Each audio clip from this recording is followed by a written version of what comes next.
Hello and welcome to the race briefing video for Saturday's Hughenden Quarter and Half Marathon. You join me here in Runaway Adventures HQ, nestled into the Chilterns. Just been going through everything, boxing it up, getting it ready, yeah, can't wait for Saturday. So as usual, I'm just going to go through a few bits and pieces here on the video. So let's kick off with getting there on Saturday.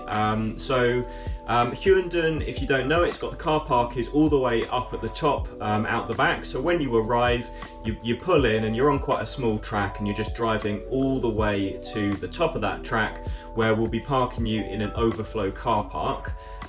In terms of actually getting there, time to arrive, we're going to be opening the gates at 7:45 and registration is on from 8 AM onwards, and we need you all registered by 8:45. So I would suggest arriving in good time, start arriving certainly from 8 o'clock. And then once you've parked up, if you follow the blue arrow signs down to registration. If you are just getting dropped off rather than actually parking there while you're running, just to say, probably don't go all the way up to the main car park. There's a smaller car park just as you arrive by the church.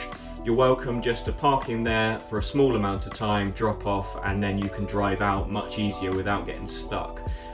So yeah, and I'd say that for the finish as well. If you're just coming to pick someone up at the end, just go into the church car park. Actually, if you go into the top, try and drive up into the top car park after 10 AM, because it is a National Trust estate and you do have to pay to enter unless you're a National Trust member. After 10 AM, they will be asking for payment. So absolutely fine for all the runners who are arriving much before that, but if you're arriving to pick someone up, then head down into the church car park. Registration, nice and simple. It's right by the sort of main cafe toilets area in Hughenden.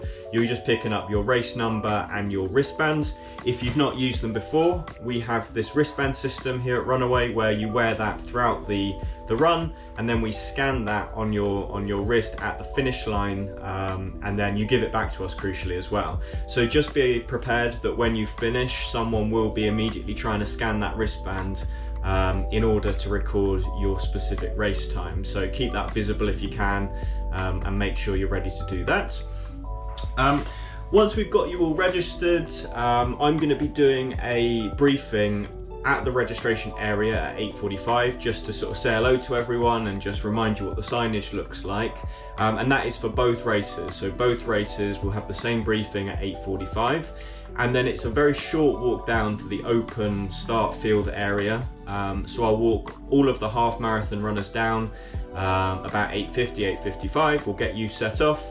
And then at about 9:15, I'll come back up, make sure I've got everyone for the quarter marathon. There's a lot less of you running the quarter marathon, so at the moment we're looking at about 145 to 55. So 55 running the quarter, so a much smaller race.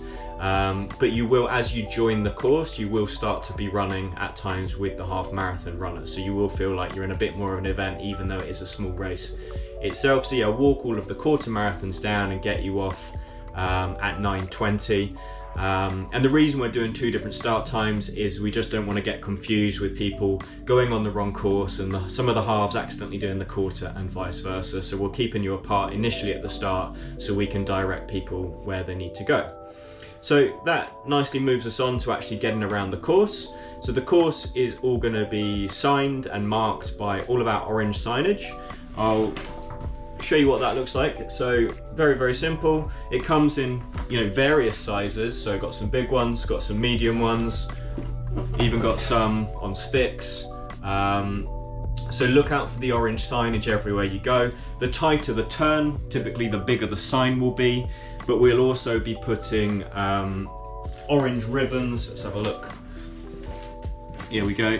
So we'll be putting all of these orange ribbons up as well. So that's your primary way of getting around the course. Make sure you're paying attention, not necessarily just following the person in front of you, looking out for that signage the whole way round. And then that will be aided by marshals on some of the key turnings as well.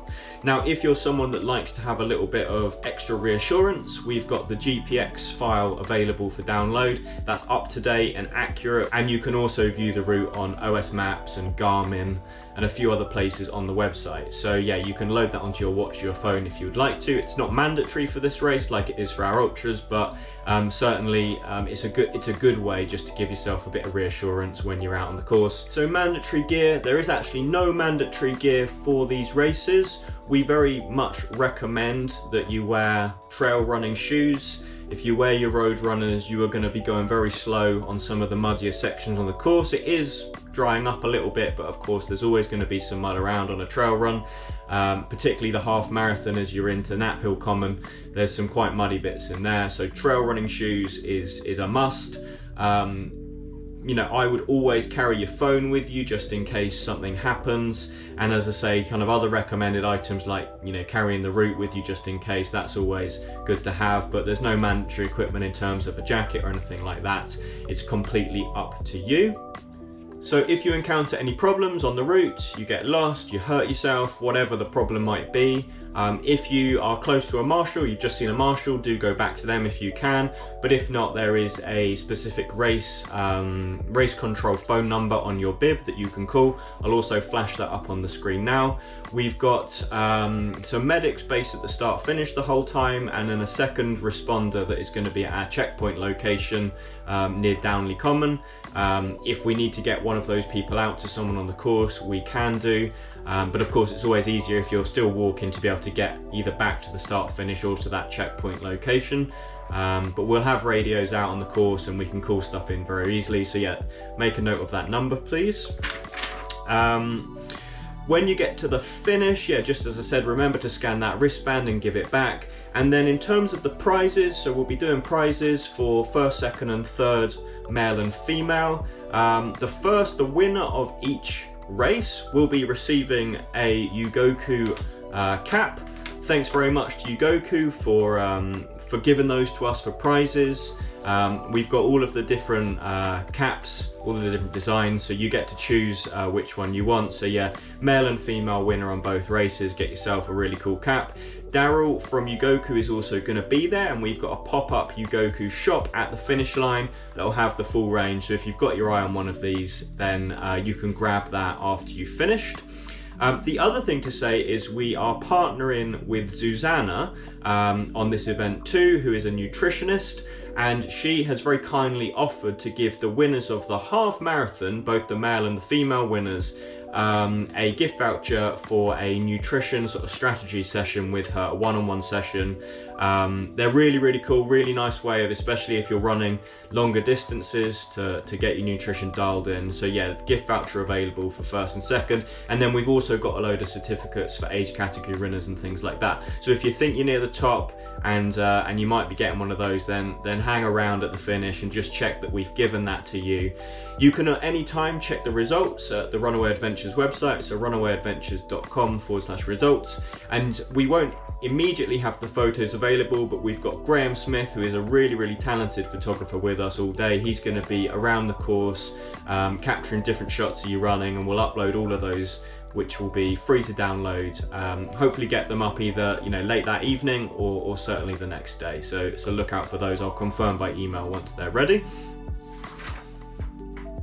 Alright, the other thing to say is the finish line is a little bit down from the toilets and the cafe and the shop. So after you finish, if you do need to go to the toilet or anything like that, just walk back up the hill, back towards where your car is, and do explore the estate. It's a beautiful estate. It normally costs you money to get in, so you can have a look round and enjoy yourselves, and hopefully the sun's out and we can all just have a lovely afternoon. So there we go. Probably the last thing to say is I just did mention the aid station. So the aid station itself is about 13.5 kilometers into the half marathon race. So it's just after halfway, a couple of K after halfway.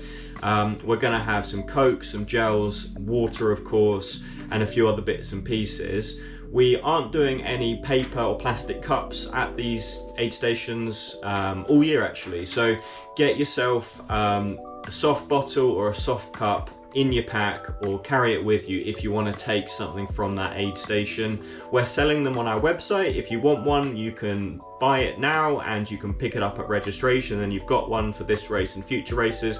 Really good bit of kit to have, so just bear that in mind. Now, nice one guys. Right, I've gone through my list. I've got a lot of packing to do. So yeah, have a good couple of days before the race and look forward to seeing you down there on Saturday.